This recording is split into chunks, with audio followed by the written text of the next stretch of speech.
ሰላም ጤና ይስጥልን የተከበራችሁ ቻናላችን ተከታታዮች፣ በዛሬው ዜና ወጃችን በመካከለኛው ምስራቅ የተቀሰቀሰው ጦርነት አዲስ መልክ መያዙን ተከትሎ ኢራን ጦርነቱን ለማቆም ያቀረበችውን 3 ወሳኝ ቅድመ ሁኔታዎች እንመለከታለን። በተጨማሪም በሳውዲ አረቢያ የሚገኝ የአሜሪካ ጦር ሰፈር ጥቃት ደርሶበት ግዙፍ አውሮፕላኖች መውደማቸው ተሰምቷል። በሀገር ውስጥ ደግሞ የኢትዮጵያ ነዳጅ አቅራቢ ድርጅት ዋና ስራ አስፈጻሚ በፖሊስ ቁጥጥር ስር መዋላቸውን ተከትሎ አዳዲስ ዝርዝር መረጃዎች ወጥተዋል። እስከ ዜናው ፍጻሜ ድረስ አብራችሁን ቆዩ። ሳብስክራይብ፣ ሼር እና ላይክ ማድረገውን እንዳይረሱ። ወደ ዜናው እናልፋለን።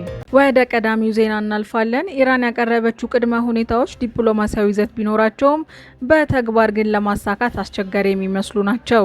የካሳ ክፍያ ኢራን በቢሊዮን የሚቆጠር ዶላር ካሳ መጠየቀዋ አሜሪካና እስራኤልን በጦርነቱ ጥፋተኛ አድርጎ የመቀበል ያህል ስለሚቆጠር የምዕራባውያን ምላሽ አሉታዊ ሊሆን ይችላል። ዓለም አቀፍ ዋስትና ይህ ነጥብ ኢራን ኒውክሌር ፕሮግራሟንና የሚሳኤል አቅሟን ለመጠበቅ የምትፈልግበት ጋሻ ነው። አዲሱ መሪ ሞጁታባ ካሚሊ የሆርሙዝ መስመርን እዘጋለሁ ማለታቸው ዓለም አቀፍ ነዳጅ ዋጋን ሰማይ ሊያደርሰው ይችላል። ይህ ደግሞ ጦርነቱ ከመካከለኛው ምስራቅ ወጥቶ ዓለም አቀፍ የኢኮኖሚ ቀውስ እንዲፈጥር ታስቦ የተሰነዘረ ዛቻ ነው። የአሜሪካ ኪሳራና ባንከር በስተር ቦምቦች የኬ-135 አውሮፕላኖች ውድመት። እነዚህ አውሮፕላኖች የአሜሪካ አየር ኃይል የጀርባ አጥንት ናቸው። አየር በአየር ነዳጅ መሙላት ካልተቻለ የአሜሪካ ተዋጊ ጀቶች ረጅም ርቀት ተጉዘው ጥቃት የመፈጸም አቅማቸው ይገደባል። የ400 ሚሊዮን ዶላር ኪሳራ ለአሜሪካ ወታደራዊ በጀት ትልቅ ባይሆንም በስልታዊ ረገድ ግን ትልቅ ሽንፈት ነው። አሜሪካ በብሪታንያ የምታከማቸው ቦምቦች እስከ 60 ሜትር መሬት ውስጥ ዘልቀው የመግባት አቅም አላቸው። ይህ የሚያሳየው አሜሪካ የኢራንን መሬት በታች ያሉ የኒውክሌር ማዕከል ለመምታት ቆርጣ መነሳቷ ነው። አሁን የደረሰን ዜና የአሜሪካው ፕሬዝዳንት ትራምፕ የዩኤስ ማዕከላዊ እዝ ባካሄደው ከባድ የቦምብ ድብደባ ለኢራን የነዳጅ ህይወት መስመር በሆነችው ሀርግ ደሴት ላይ ያለው እያንዳንዱ ወታደራዊ ኢላማ ሙሉ በሙሉ መውደሙን አስታውቀዋል። ከኢራን የባህር ዳርቻ በቅርብ ርቀት ላይ የምትገኘው ይህች ደሴት 90 በመቶ የሚሆነው የሀገሪቱ ድፍን ነዳጅ ወደ ውጭ የሚላክበት በመሆኗ የኢኮኖሚ ዋነኛ ምሰሶ ናት። ወደ ቻይናና ሌሎች ሀገራት የሚጓጓዙ ግዙፍ ነዳጅ ጫኝ መርከቦች መነሻ የሆነችው ይህች ደሴት መመታቷ የኢራን ኢኮኖሚ ክፉኛ እንዳያዳክመው ተሰግቷል። ይህ ጥቃት በተፈጸመ በጥቂት ሰዓታት ውስጥ በተባበሩት አረብ ኤሚሬትስ በሚገኘው ስልታዊ ጠቀሜታ ባለው የፍራጃይ ወደብ ላይ የድሮን ጥቃት ተሰንዝሯል። በወደቡ የአየር መከላከያ የተመታ ድሮን ስብርባሪ በነዳጅ ታንኮች ላይ እሳት በማስነሳቱ አንድ የጆርዳን ዜጋ ተጎድቷል። ቢያንስ 2 ታንኮችም ጉዳት ደርሶባቸዋል። የነዳጅ ጭነት ስራዎች ለጊዜው ተቋርጠዋል። ፍራጃይ ወደብ ከሆርሙዝ ሰርጥ ውጪ በኦማን ባህረ ሰላጤ በኩል የምትገኝና የዓለም ነዳጅ እንዳይቋረጥ የምታደርግ የድንገተኛ ጊዜ መተንፈሻ ናት። ጥቃቱ በዓለም አቀፍ ነዳጅ ገበያ ላይ ከፍተኛ ስጋት ደቅኗል። ወደ ሀገር ውስጥ ዜና ስንመለስ የኢትዮጵያ ነዳጅ አቅራቢ ድርጅት ዋና ስራ አስፈጻሚ ታሰሩ። ኢትዮጵያ ባለፉት ወራት በነዳጅ አቅርቦት ላይ ከፍተኛ መዋዠቅ ሲታይባት ቆይቷል። የአቶ እስመል አለም መታሰር ከሙስና ባለፈ የሀገር ደህንነት ስጋት ተብሎ ሊወሰድ ይችላል። ይህ መታሰር በነዳጅ ግዥ ሂደት ውስጥ ያሉ ደላሎችና ህገወጥ አሰራሮች ለማጽዳት የታለመ ሊሆን ይችላል። መንግስት በነዳጅ ላይ የሚደረገው ጥብቅ ቁጥጥር የታሪፍ ጭማሪውን ተከትሎ የሚመጣውን የህዝብ ቅሬታ ለማርገብ እንደ አንድ እርምጃ ወስዶታል። የእስራኤል በሶማሊላንድ መገኘትና የአፍሪካ ቀንድ ፖለቲካ። ሶማሊላንድ በቀይ ባህር መውጫ ላይ የምትገኝ ወሳኝ ቦታ ናት። እስራኤል እዚህ ቦታ ላይ የጦር ሰፈር መመስረቷ በየመን የሚገኙ ሁኔታዎች በቀጥታ ለመቆጣጠር ይረዳታል። ይህ እንቅስቃሴ በኢትዮጵያ፣ ሶማሊያና ግብጽ መካከል ያለውን ውጥረት ሊያባብስ ይችላል። በተለይ ሶማሊያ ግዛቴ በሚላት በሶማሊላንድ ላይ እስራኤል እውቅና መስጠቷ ለዲፕሎማሲያዊ ቀውስ በር ይከፍታል። የግብጽ ጄኔራል በሱዳን መገደል። ግብጽ በሱዳን የእርስ በርስ ጦርነት ውስጥ እጅ የለበትም ብትልም የብርጋዴር ጄኔራል አህመድ ሰሚር መገደል ግብጽ ለሱዳን ጦር ኤስኤኤፍ የቴክኒክና የወታደራዊ ድጋፍ እያደረገች መሆኑን ያረጋገጠ ክስተት ነው።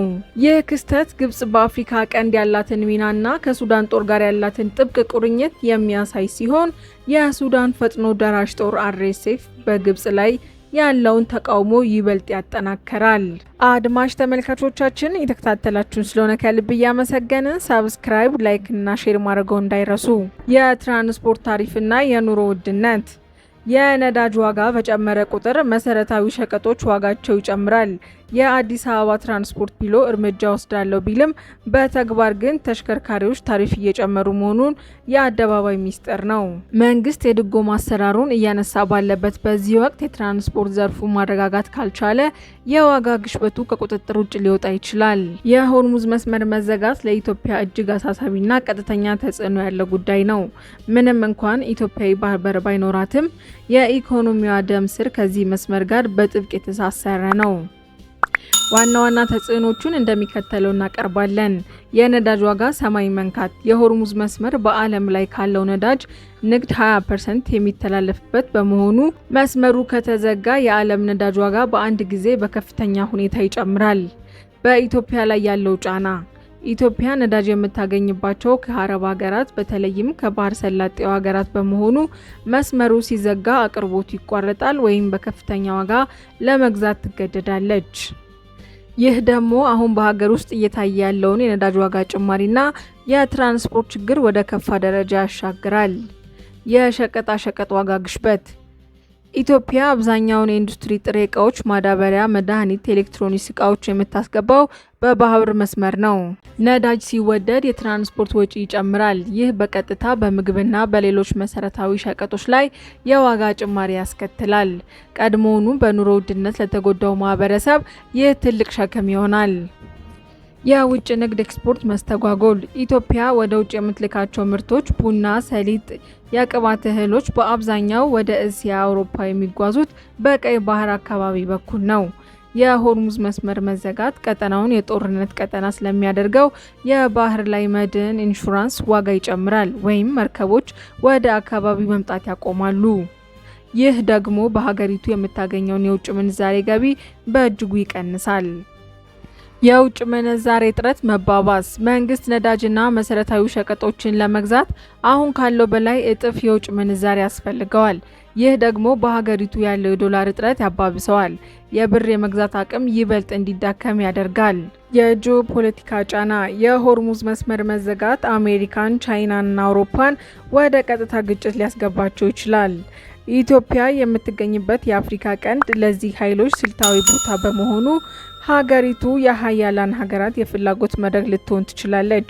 ይህ ደግሞ የሀገሪቱን የዲፕሎማሲያዊ ሚዛን ለመጠበቅ ፈታኝ ያደርገዋል። ባለፉት 48 ሰዓት ውስጥ በርካታ የኢራን የዜና ምንጮች ኔታንያሁ በኢራን ጥቃት ተገድለው ሊሆን ይችላል የሚል ዘገባዎች በከፍተኛ ፍጥነት እየተሰራጩ ይገኛሉ። እስካሁን ድረስ ግን ይህ መረጃ ማንኛውም ይፋዊ ምንጭ አልተረጋገጠም። አናዶል መረጃውን በፍጹም ውሸት ነው ብሏል። የእስራኤል ጠቅላይ ሚኒስቴር በይፋ ከታዩ ቀናቶች ተቆጥረዋል። የኢራን ከፍተኛ ወታደራዊ መሪዎች ይህ ህጻናት ገዳይ ጠቅላይ ሚኒስቴር በህይወት ካለ የትም አያመልጠንም ሲሉ ለፕሬስ ቲቪ ተናግረዋል። በተያያዘ ዜና አንድ ህንዳዊ ጋዜጠኛ በሚዘግብበት ወቅት የእስራኤል ጠቅላይ ሚኒስቴር መደበቂያም ጠቁሟል በሚል ታስሯል። አዩዘ ሀበሻ እንደዘገበው።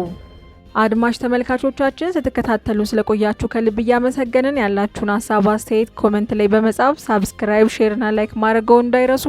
ለዛሬ ያዝናቸው ዜናዎች እኔን ይመስሉ ነበር። በሌላ ዜና እስክንገናኝ ድረስ ሰላም ሰንብቱልን።